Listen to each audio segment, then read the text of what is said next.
Assalamualaikum warahmatullahi wabarakatuh. Sebelumnya perkenalkan kami dari kelompok 5 yang beranggotakan saya Dwi Umi Saadah dengan NIM 207190016 dan juga rekan saya Herliana dengan NIM 207190025. Kelompok kami akan membahas tentang pemahaman individu. Ada beberapa subbab yang kita bahas. Yang pertama ada konsep pemahaman individu, yang kedua identifikasi kebutuhan individu, yang ketiga analisis problem individu, yang keempat implikasi pemahaman individu dan juga pembelajaran. Konsep pemahaman individu. Pemahaman individu diartikan sebagai cara memahami, menilai atau menaksirkan karakteristik, potensi dan atau masalah-masalah yang ada pada individu atau sekelompok individu. Cara yang digunakan mencakupi observasi, interview, skala psikologis, daftar cek inventory, tes proyeksi, dan beberapa macam tes. Kegiatan pemahaman individu ini dimaksudkan untuk memberikan bantuan pada individu bagi pengembangan potensi yang ada pada dirinya dan dalam rangka penyelesaian masalah-masalah yang dihadapi yang lazimnya menggunakan cara tes dan atau menggunakan non-tes. Kemudian secara singkatnya, pemahaman individu adalah suatu kegiatan yang dilakukan oleh seseorang untuk mengerti dan memahami individu lain. Dalam konteks bimbingan dan juga konseling, mengerti dan memahami tersebut dilakukan oleh konselor terhadap konseli dan juga sumber data selain konseli yang bisa memberikan keterangan tentang konseli. Kemudian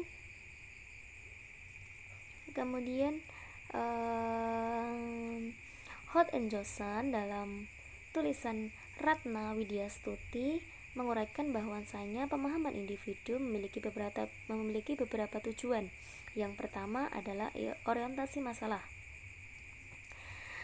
yakni memberikan individu mampu mengenali dan menerima permasalahan yang dihadapi, tidak malah mengingkari bahwasannya ia bermasalah. Dengan memahami dirinya lebih baik, individu akan dapat meningkatkan sensitivitas terhadap potensi masalah pada dirinya. Sensitivitas ini kondisi dan permasalahan akan dapat mengubah individu mengatasi masalah tersebut. Individu diharapkan dapat menerima masalah hidupnya dan konselor memberikan dukungan dan cara pandang terhadap masalah tersebut. Yang kedua yaitu identifikasi masalah, yakni membantu dalam mengetahui masalah yang dihadapi secara mendetail. Konselor yang memahami secara mendalam pada seorang individu akan dapat mengukur tipe dan kedalaman permasalahannya. Identifikasi masalah ini akan membantu konselor dalam meningkatkan komunikasi dengan individu. Yang ketiga, memilih alternatif solusi. Pemahaman individu juga dapat membantu konselor dan juga individu dalam mengidentifikasi beberapa alternatif solusi untuk memecahkan masalahnya. Misalnya dengan memahami minat dan bakatnya akan dapat memberikan informasi kepada individu tentang alternatif pilihan karir yang lebih tepat dan di masa yang akan datang. Yang keempat yaitu pembuatan keputusan alternatif. Pemahaman individu digunakan untuk mencari pemecahan masalah yang paling tepat dengan mempertimbangkan konsekuensi yang paling rendah. Yang terakhir yaitu verifikasi, yakni menilai apakah layanan bimbingan dan juga konseling ini dilakukan untuk berjalan efektif dan telah dapat mengurangi beban masalah konseli atau belum. Kemudian prinsip dalam pemahaman individu. Menurut Dewa Ketut Soekardi ada 5 prinsip dalam pemahaman individu. Yang pertama berkelanjutan atau kontinu, yang kedua sistematik, yang ketiga komprehensi dan juga terpadu, yang keempat bersifat tertutup, yang kelima bermanfaat. Kemudian Priyatno menambahkan prinsip dalam pemahaman individu ada 4. Yang pertama, instrumen harus sahih dan juga handal. Yang kedua, penyelenggara bertanggung jawab. Yang ketiga, persiapan mental. Yang keempat, tidak menganggar pada hasil satu instrumen. Kemudian, identifikasi kebutuhan individu. Identifikasi kebutuhan individu ini ada 2 macam. Yang pertama, data tentang diri individu. Yang kedua, data tentang lingkungan individu.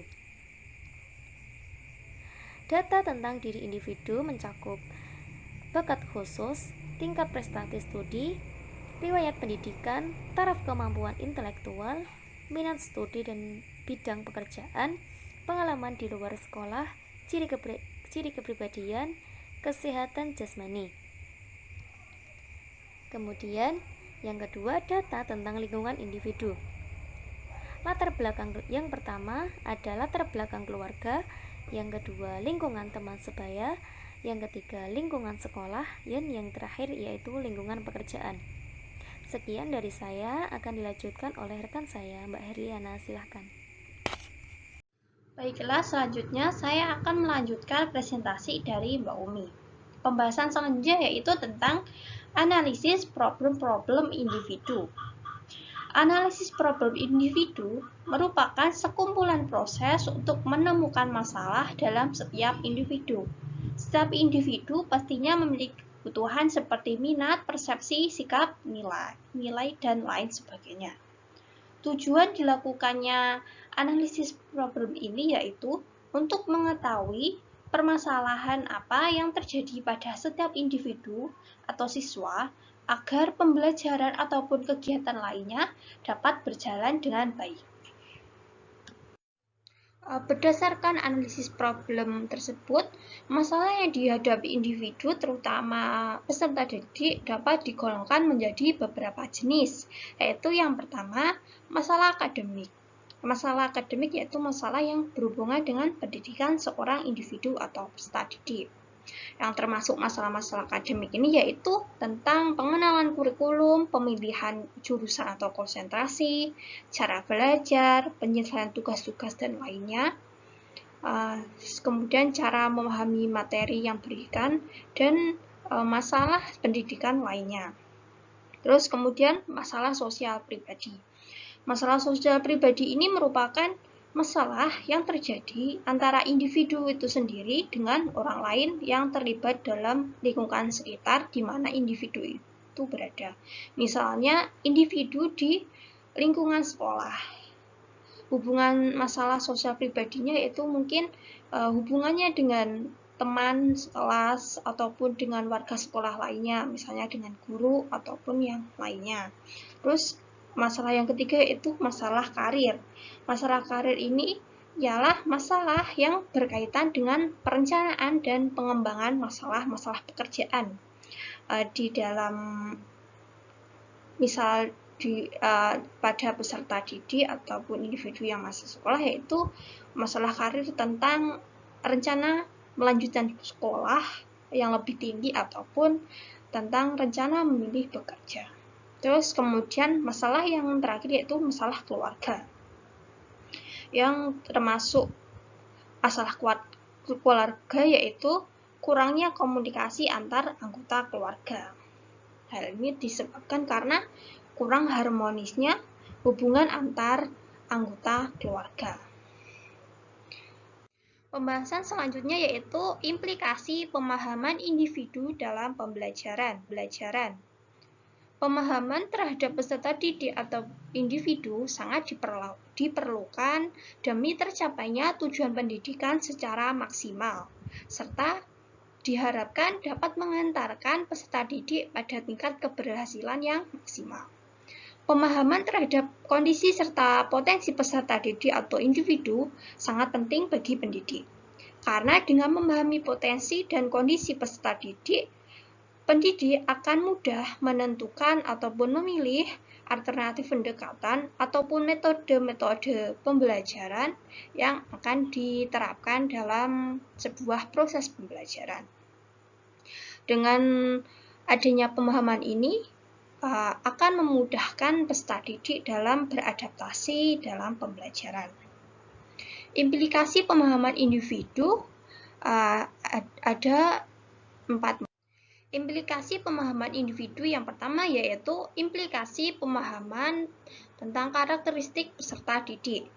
Dengan pemahaman karakteristik ini, guru dapat merekonstruksikan dan mengorganisasikan materi pembelajaran dengan sedemikian rupa.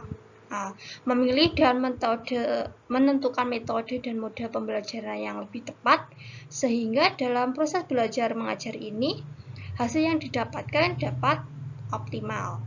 Terus implikasi pemahaman yang kedua yaitu implikasi pemahaman tentang bakat, kemampuan, dan kapasitas peserta didik. Tujuan dari pemahaman ini yaitu untuk mengembangkan potensi-potensi peserta didik menjadi kemampuan yang lebih maksimal. Potensinya lebih maksimal. Terus implikasi yang ketiga yaitu implikasi pemahaman tentang gaya belajar peserta didik. Guru dapat mempertimbangkan berbagai hal yang berkaitan dengan ciri-ciri gaya belajar pada peserta didik. Dengan demikian, semua peserta didik akan merasa diperhatikan dan mengalami pembelajaran yang bermakna, karena dapat memperoleh pengetahuan sesuai dengan gaya belajar mereka dan membuat mereka lebih nyaman dalam pembelajaran. Terus, implikasi yang keempat atau yang terakhir yaitu implikasi pemahaman tentang kecerdasan peserta didik dalam pembelajaran. Setiap individu pastinya memiliki kecerdasan yang berbeda-beda. Oleh karena itu, guru harus memiliki pemahaman terhadap perbedaan kecerdasan dalam peserta didik ini. Sehingga ia dapat merancang dengan itu, guru harus memiliki pemahaman terhadap perbedaan kecerdasan dalam peserta didik ini. Sehingga ia dapat merancang dengan pembelajaran yang sesuai. Mungkin itu saja yang dapat kami sampaikan, kurang lebihnya kami mohon maaf. Akhiran, wassalamualaikum warahmatullahi wabarakatuh.